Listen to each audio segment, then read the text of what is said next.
इन तीनों पे थोड़ी चर्चा करेंगे। बहुत अच्छा विषय आप लोग समझ में आएगा।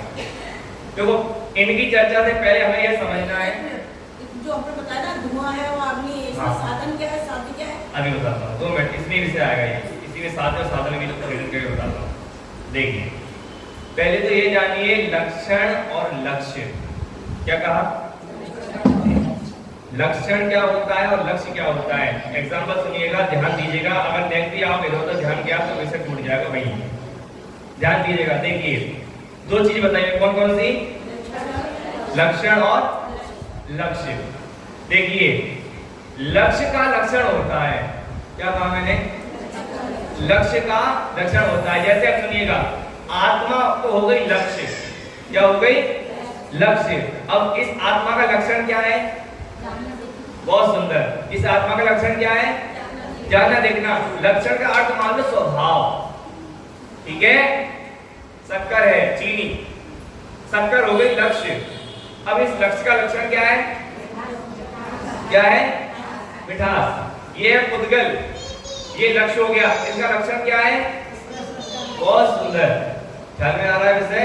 अभी तो स्टार्टिंग है, विषय अभी से पकड़ते चलिए, आगे बहुत अच्छा विषय आ रहा है। देखिए ये हो गए लक्ष्य और लक्षण। समझ में आ गया किसी को? कोई शंका तो नहीं है इसमें? तो आगे बढ़ते हैं। हमने लक्षण बनाया, हम अपने आत्मा वर्णन करेंगे। हमने लक्षण बनाया कि आत्मा चैतन्य स्वभावी है। सही लक्षण है, इसमें कोई दोष नहीं है, कोई निराकार लक्षण है। आत्मा चैतन्य स्वभावी है, इसको याद रखना। अब कोई शिष्य प्रश्न करता है कि यहां पर अव्याप्ति, अतिव्याप्ति और असंभव 3 दोष घटित होते हैं। कैसे? सुनिएगा। अव्याप्ति किसे कहते हैं? जो लक्षण किसी किसी में पाया जाए उसे कहते हैं अव्याप्ति। क्या कहा? देखो बोलते जाइएगा तो कभी समझ में आएगा विषय। बहुत सरल विषय है, कठिन नहीं है, इतना दिमाग नहीं लगाना। आप चीजों को सुनिए। केवल लक्ष्य में पाया जाए नहीं, जो किसी लक्ष्य में पाया जाए। क्या कहा? सुनिए, एग्जांपल समझाऊंगा अभी। जो किसी लक्ष्य में पाया जाए उसे कहते हैं अव्याप्ति दोष।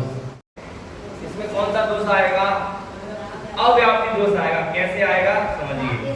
देखो नहीं, सुनिए, है अभी संसार में जो जीव है उसे रागद्वेष है। इसको देखकर हमने क्या कहा कि आत्मा रागी द्वेषी है, क्योंकि हमें करता दिखाई दे रहा है कि आत्मा तो रागद्वेष कर रहा है, तो आत्मा रागी द्वेषी है। यदि ऐसा लक्षण मानेंगे तो यह अव्याप्ति दोष में आ जाएगा। क्यों? क्योंकि यह लक्षण किसी में जाता है, हर जीव में नहीं जाता। इनके रागद्वेष दिखाई दे रहा है क्या? समझना कठिन नहीं है। देखो हल्का माइंड कर लो और बहुत ही सहज समझो। पहले ये समझ लो अव्याप्ति क्या है, ठीक है? ये 3 प्रकार के दोष हैं, ठीक है? इनको त्यागने की बात कर रहे हैं। ये 3 प्रकार के दोष हैं। पहला दोष क्या है? अव्याप्ति। अव्याप्ति का मतलब होता है जो किसी में पाया जाए। हर किसी में नहीं पाया जाएगा, किसी में पाया जाए।